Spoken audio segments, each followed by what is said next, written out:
we're looking at the birth rates. Japan's birth rate, South Korea's birth rate, 0.8. It's the lowest in the world right now. The lowest. Tell me what's going on. I need to know what's going on in South Korea. Why do you think that you've got a 0.8 birth rate? That's something that we ourselves question even living in this country. Number one, guys are exiting the dating market, right? And economic conditions that, just everything is expensive. It's just too expensive to raise a family, to get married.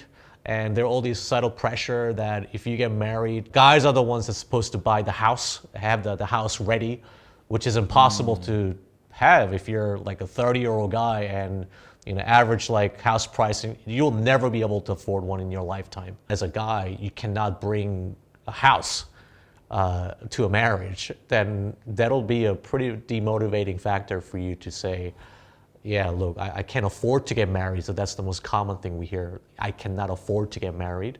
And this is relevant for countries like Korea, South Korea, Taiwan, and Singapore, where you do have compulsory military enrollment. So you have to serve in the military if you're a man. So they automatically end up losing out 2 years of their life. What I'm fascinated by in your story there is that there is this odd blend of traditional value, which is the man is supposed to pay for the house, with modern value, which is men are falling behind in education and employment. Now, we don't have that in the West because the tradition of men are supposed to be the protector and the provider has been heavily eroded. So I read an article a little while ago, the 4B movement. A growing movement of women is saying no to heterosexual marriage, no to childbirth, no to dating, no to heterosexual sexual relationships. They are choosing to stop the patriarchy and instead leave it behind. This is an article from thecut.com. When things fail in the dating market or in the world in general, you're going to end up with people trying to cope in different ways.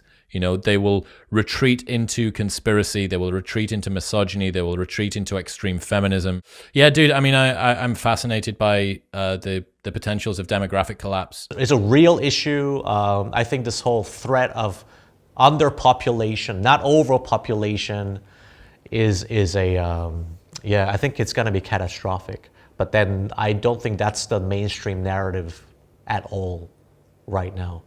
If I was to be concerned, or if I was to predict what I think will be the main set of headlines over the next 25 years, it will be declining birth rates and it will be empty cities.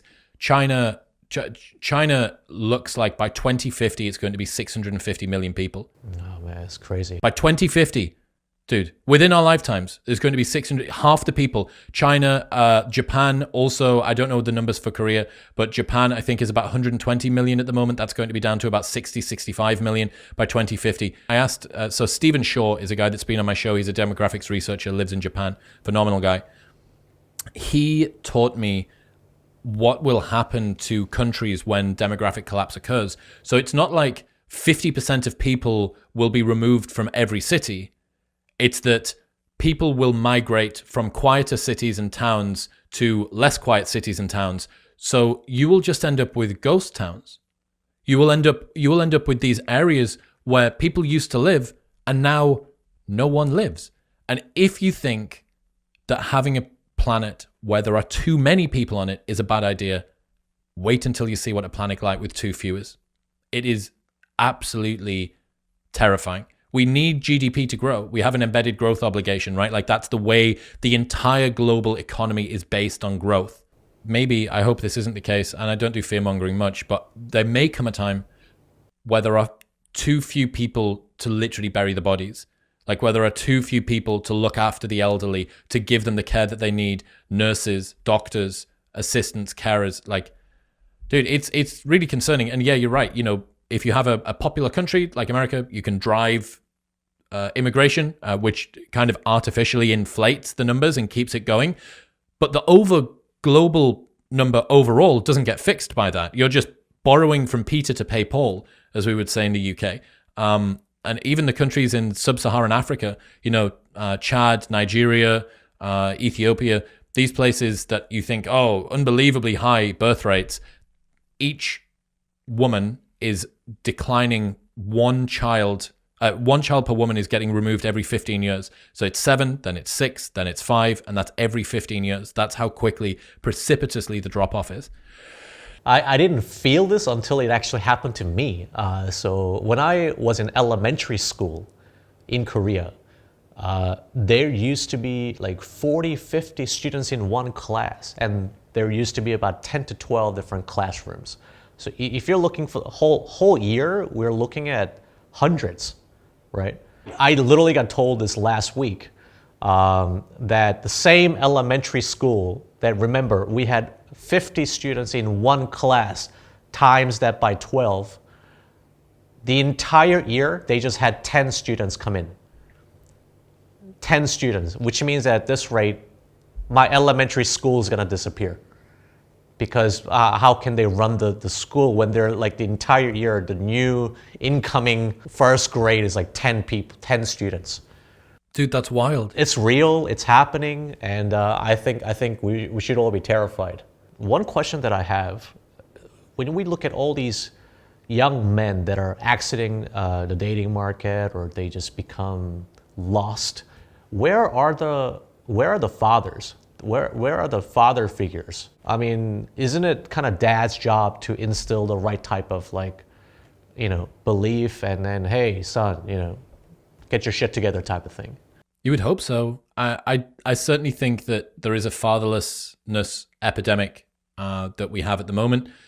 What is it? 60%, 70% of marriages ending in divorce currently in the West. It's not great. I don't know the stats, so I'd be getting out over my skis if I was to tell you that I know how many of these men are coming from fatherless homes. But what I can tell you is that the ascension of people like Jordan Peterson, podcasts like mine, are speaking to a generation of men that need some sort of role model. They need someone. Men are going to look up to somebody. And if you don't like the current role models that are being put forward for men, you have to offer other ones. You can't say, we don't like them and we can't be bothered to provide you with any other ones. That's not the way that this works. You need to offer something up. I think that there's definitely a challenge between our generation and our parents' generation, because it was such a right turn in terms of culture and technology. My parents didn't grow up with social media or the internet or mobile phones or Tinder or OnlyFans or Instagram or porn or video games. Okay, so they can teach me some things, but they can't teach me everything. And that means that I need to find someone that I can relate with more effectively. So even in a whole home that's got mum and dad's trying his best, but the rules that dad learned don't apply to this crazy new alien world with phones and all the rest of it. So I think we are maybe paying the price for such rapid technological change and such rapid cultural change. Getting a job for life as a father. Here's a perfect example, right? I was the first person to go to university in my family. Wow. In the space of me leaving university and coming out the other side of university, university is now the thing that is done for suckers, and everybody should go and try and start an entrepreneurship and just become an internet millionaire, right? So in the space of time since I went to uni and left, which has only been 12 years, uni has gone from being something that nobody had done, in at least my family, and most people at my school hadn't gone and done, to now something that nobody should do because there's easier ways and better ways to make. So that is the sort of pace that we're talking about. Right? Yeah. Unbelievably quick. So how are we supposed to keep up with these rapidly changing rules? And, well, you need someone to come in and offer you guidance. And that is where role models, for better or for worse, are going to step into that vacuum. I think in Asian countries, we're definitely lacking that type of role models. At least in the West, there seem to be a few, but in Asia, it just, I do think that there's this vacuum, and people are just looking for somebody to look up to. That's why, like Jordan Peterson's video actually gets translated into Korean, and then people like just listen to that. Are you concerned? I know that in China they were concerned with the feminization of men, and one of the but in China specifically, they banned K-pop for that reason. I can't remember what they called it. I think it was girly men was the translation, that they had these men that they didn't think were, virtuous, sort of stoic, masculine, typified males.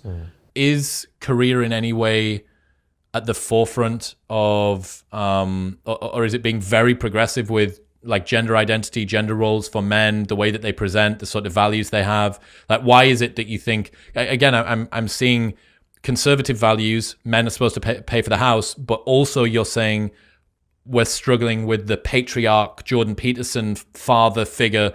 I'm just trying to work out how all of this fits together. Yeah. The point about K-pop being banned in China is an interesting one. I think just based on my understanding, the main reason for that is political. When Korea, for example, had this complicated relationship with North Korea and being the allies of the United States and Japan, and I think they wanted to sort of build this like missile defense system in Korea to kind of counter China, and China kind of got pissed off about it. It's like, hey, you can't do that at our doorstep. So I think this whole like a THAAD situation was what resulted in that ban of Korean content. But that being said, if you live in cities like Beijing and Shanghai, the Chinese government is not worried about those people. They have too much money, and they use VPN, and they can access anything and everything, Netflix, Facebook, Korean content. I think the reason for Chinese like hardcore policy about the censorship and things like that is mainly to make sure that the people from rural areas like farmers, that there's no uprising because of this massive growing inequality of income inequality and wealth gap. Interesting. So basically, you've got to hold these people kind of, okay, everything's fine. There's no civil like crazy disobedience. We'll look after you. But people that are living in Beijing and Shanghai, they got too much money to lose. And they're like, you know what, just let us do what we do. We're not going to do anything against the government. So they can access anything and everything. That's why even when you do street interviews in China, people are like, oh, you guys must be bought by CCP, or you need to look for their permits. I'm like, no, like seriously, they're relatively free in that sense. What the government, what the CCP is worried about is mainly the rural areas, because China is so big. And history-wise, it's been such a short time that they were disunited against like any foreign attacks, because they've been colonized by the French or Japanese. So I think they're like enjoying this prosperity. How long that gets sustained remains to be seen. But bottom line is that Chinese people can watch whatever Korean content that they want, whether it be Korean dramas, whether it be the feminization of male type of and whether K-pop is at the forefront of it. I think it's debatable. That being said, yeah, there are some really, really good-looking guys in Korea, so I can't compete. Yeah. They're just too good-looking. Yeah, interesting. That's fascinating. Just on a side note, that these are the kind of conversation that we get to have, even about political stuff, rather than having to listen to BBC, CNN, Fox about what's happening, at a geopolitical level. When you ask questions and I can tell you what I know, and I ask you questions about what's happening in the West, this feels just so much better. And I just wonder if it's possible to kind of just expand on these type of independent creators / podcasters, so that they can communicate with each other, and we are seen as sort of the leaders in this space. That those that are listening or watching can kind of discover the real Asia or the real West this way. Yeah, I think the legacy media is going to die one generation at a time, because your media consumption habits are based on really what you did up until the age of about 30. And you look at your parents. My mum uses a radio in her car. I haven't heard the radio in forever, right? there's certainly some things that the mainstream media can do, which are boring reporting, digging into economic reports. Not everything is worthy of a social media presence YouTube video. There is a big foundation of just boring grunt work reporting that has to be done. I'm not going to do it, right? None of my friends are going to do it. You're not going to do it. Cool. Let them crack on with that.